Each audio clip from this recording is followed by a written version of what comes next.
We're rolling.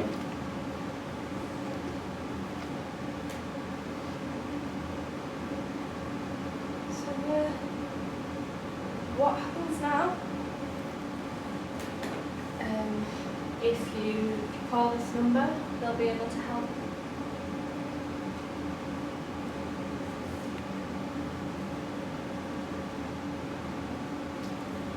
You're shaking. What'll they do? They'll answer your questions, put you in touch with the right people. The right people. The prison governor, legal representation, the coroner. Do you have to do this much? No. Sometimes, or only sometimes. Must be difficult. Not as difficult as I can't even imagine. Shouldn't there be someone with you? It depends. What? Numbers were a bit pushed today. I don't know why, but I thought there had to be two. You know, like it's law or something. But I don't know. I guess I just got that off the telly. Didn't seem fair though. How old are you, love? 21.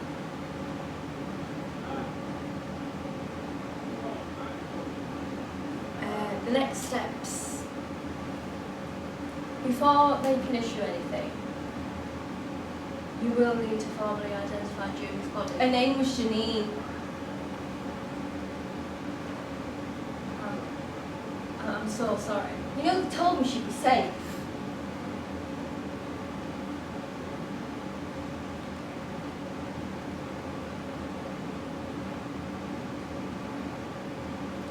Did she,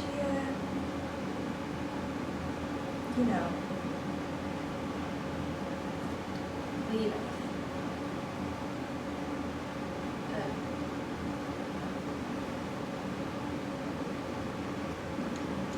I don't know. So there might have been. There might have been, but they didn't say. But if you call that number... Do they all start crying? Or do they start screaming? Do you think I don't care? No, I think you're in shock. Shock?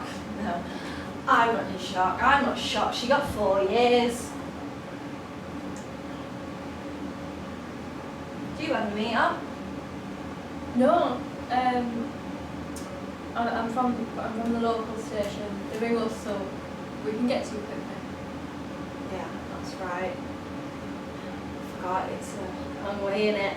I mean, it takes me 4.5 hours door to door because I have to get 2 buses to Euston and then I get a 2.5-hour train and then a 30-minute bus. And I mean, it would be quicker if I got the tube to Euston, but I ain't got the train in years because I'm claustrophobic. Do you want a glass of water or something? No. A glass of water? No, I don't.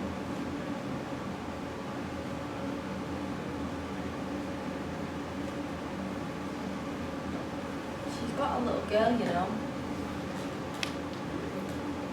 My granddaughter. It's just the 2 of us now.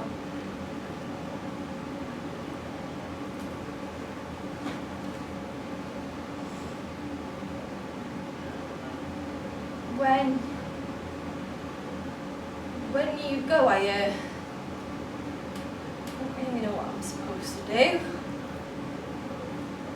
Is there somebody I can ring for you? No, thank you. Will you come back? No. But if you call that number, then Yeah, I know the number. You've told me everything. Sorry, it's just my head rocking around.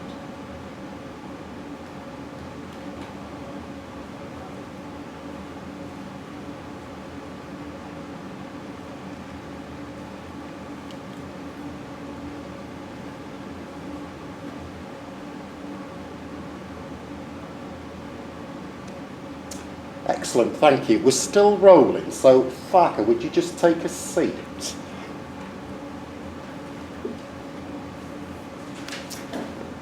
And if you grab your seat as well, Scarlett, do you need any notes, Farka, or have you got everything? I've got You got everything, brilliant. Can we start out with you then, Farka? So, can you tell me, from your first glance and the research that you've done into the scene, what are the given circumstances? What's happening in the scene? So my character is a 21-year-old police officer who is in this elderly house. She's called Maggie, and my character is informing Maggie that her daughter has killed herself in prison. From the given scene, when I read it multiple times, I got the impression that she was very nervous and she was quite new to her job, so she didn't really know how to approach the situation. And can you, so I think you're right, can you identify bits in the script that tell you why she's new to this job? Well, 21 is quite a young age anyway for a police officer. One of the first mistakes she makes is getting the victim's name wrong, so she said Julie instead of Janine. And her whole initial approach to the situation is, if you call the number on this card, and that's a phrase that she reverts back to, so that gives me the impression that she's doing things by the book, so she's trying to follow guidelines, and she's trying not to let her own emotions get the better of her. Great. How did you then prepare for this role? Was there any particular ideas or techniques that you applied that kind of opened it up for you? So first I did some research, independent research, into the play as a whole. So the play Fatal Light is written by Chloe Moss, and Chloe Moss is a British playwright who's known for making text based on contemporary social political issues. This performance was written in response to something called the Causton Report of 2007, which was like a government report of all the findings of women's mental health in their prison, how the prison systems were failing them. So with that contextual knowledge, I then applied my own personal experience of mental health. So I come from the northeast of England. We are the most underfunded part of the UK, and we have the worst mental health statistics. So I applied my own knowledge of my own personal experiences and experiences from other women to really understanding sort of the concept of women's mental health in prison. As for methods, I use Stanislavski's techniques of given circumstances, so establishing, you know, the scenario to help me understand my character deeper, and that laid a better foundation for naturalistic acting. Brilliant. And just tell us, what was your character's objective? What were you playing there? So my character's scene objective was to conduct this job professionally. However, Maggie, the other character, she was my obstacle in the way that she was trying to establish a personal relationship. So I had to use tactics such as distancing myself from her emotional outbursts, trying to rationalise them and keep to solely informing her of what I've been told in order to achieve my objective. Great, and I saw you, I saw that through the scene, you distancing yourself. Probably I best saw it right at the end with the hug, which is kind of an awkward moment, but played really, really lovely. So could you just describe a little bit about what you were playing in that moment, what you think your character was going through? So a couple of moments before, when Maggie was saying that she didn't really know what to do, my character also didn't really know what to do. She kind of just wanted to leave and go home because this was a very unexpected job. So it's more of trying to run away from a situation that you're not sure how to deal with while trying to achieve your objective. So as I was preparing to leave, and I was about to leave, she surprised me with that hug. And I'm trying to pull away and she's keeping herself grounded.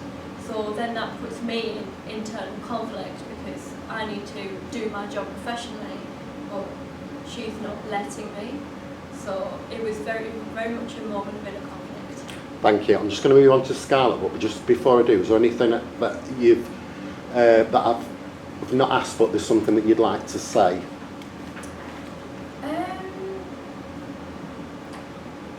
Doesn't have to be. Generally, I think again with the preparation process, I really enjoyed working with Scarlett because she really challenges me. She asks me a lot of questions to help me deepen my character analysis. And the script as a whole is really insightful because it's not something that you often think about. So that was incredibly impactful, and it really made me reflect on like mental health issues, particularly in vulnerable women. Great, Scarlett. So let's start with your character then. So Zarqa's just said that you ask a lot of questions. So kind of what questions have you asked yourself about your character and what you found out about your character? So obviously my character's a bit of an older lady. I assume she was like in her 60s. Obviously she's got a daughter and a granddaughter, and I think as somebody who's not nowhere near that age yet, it was trying to sit down and think, how would I feel if I'd lost somebody? And I have lost a couple of people to suicide, so I kind of related to it through it in that way, because I don't have a daughter that I can emotionally connect to in that situation.